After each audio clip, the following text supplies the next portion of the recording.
Louvado seja o nosso Senhor Jesus Cristo, para sempre seja louvado.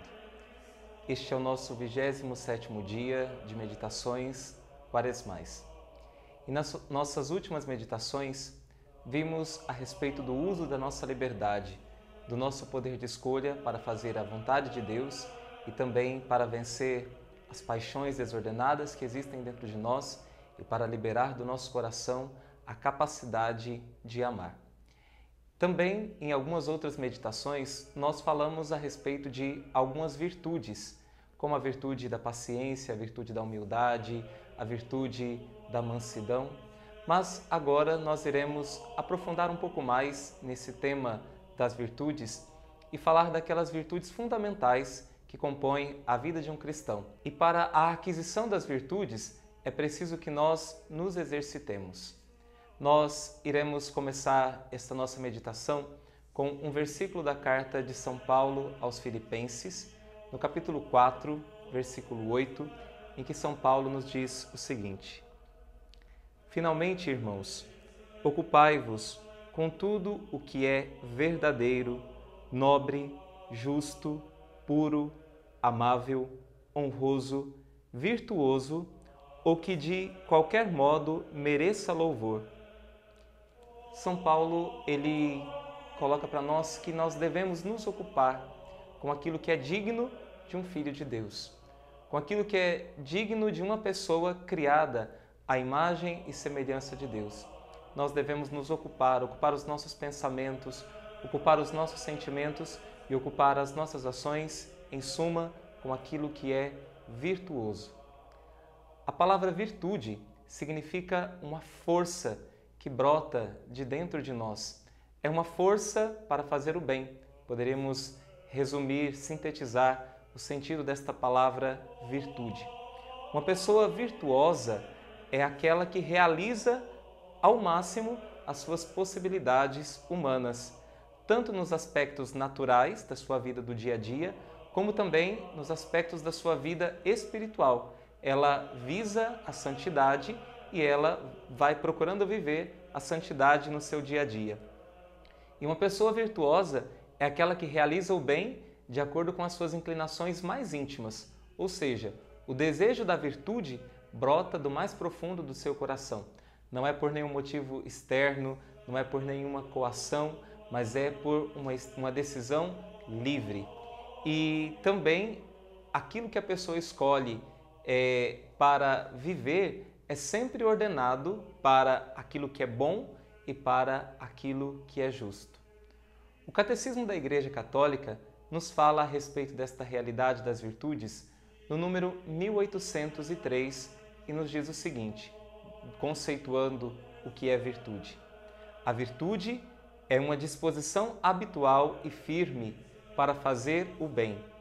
Permite à pessoa não somente praticar atos bons, mas dar o melhor de si, com todas as forças sensíveis e espirituais. A pessoa virtuosa tende ao bem, procura-o e escolhe-o na prática. Então a pessoa virtuosa é aquela que sente a inclinação para o bem, ela faz o bem e não somente faz o bem, mas procura fazê-lo com todo o seu empenho, com todas as suas forças, oferecendo o melhor de si.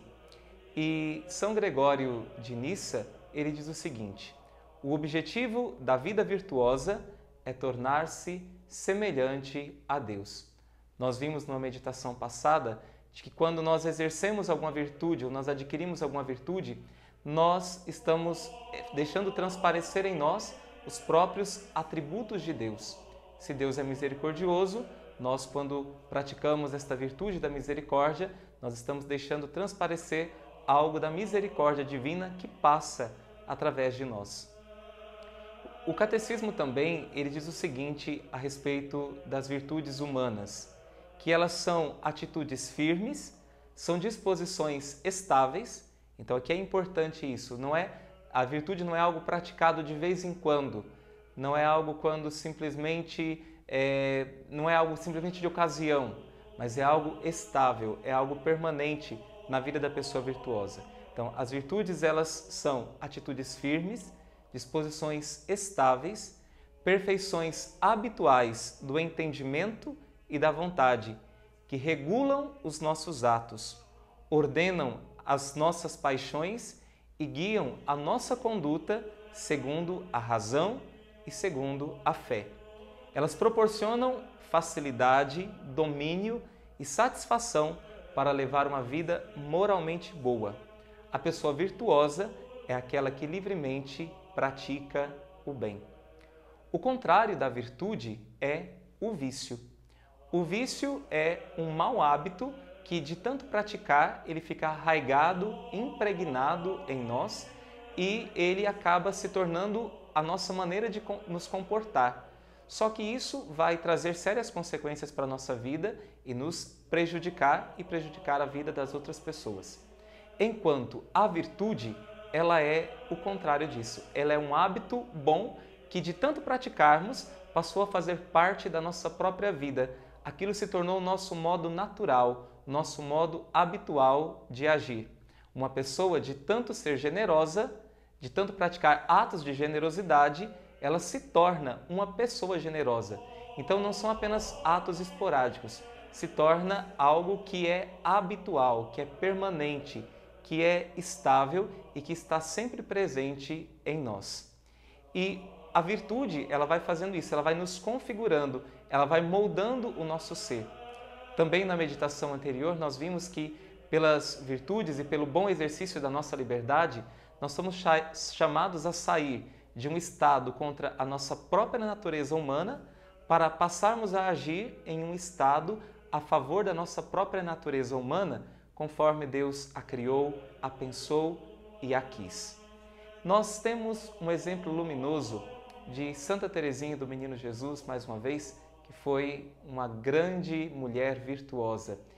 E Santa Teresinha, ela falando a respeito da virtude, ela dizia que a virtude não deve ser praticada por nós simplesmente quando nós temos gosto em praticar a virtude.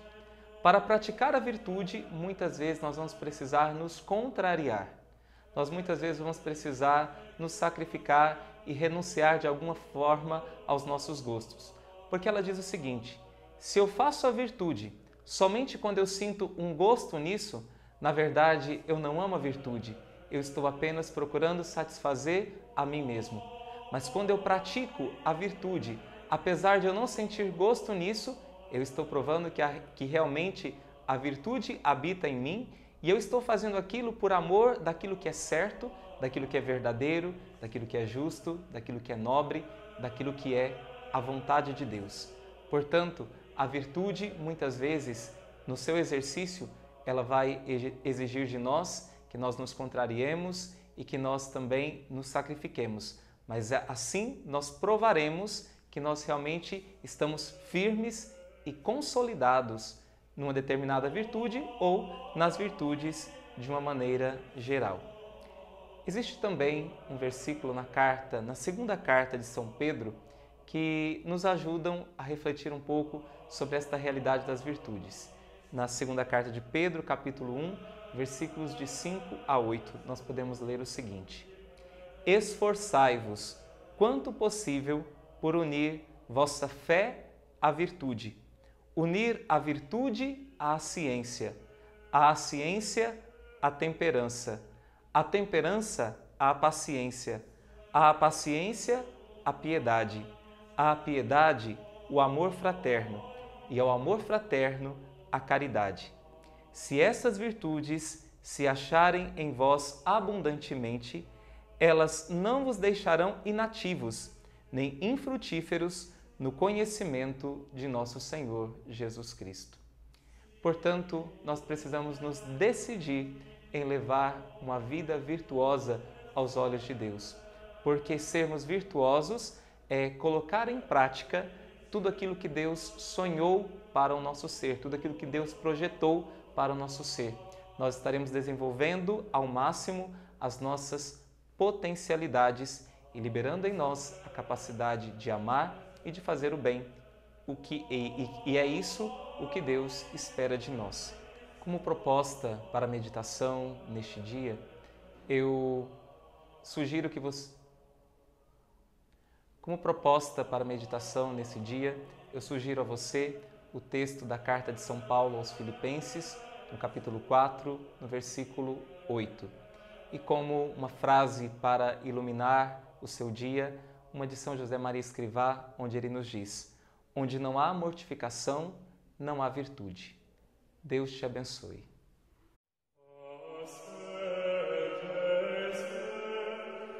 Oh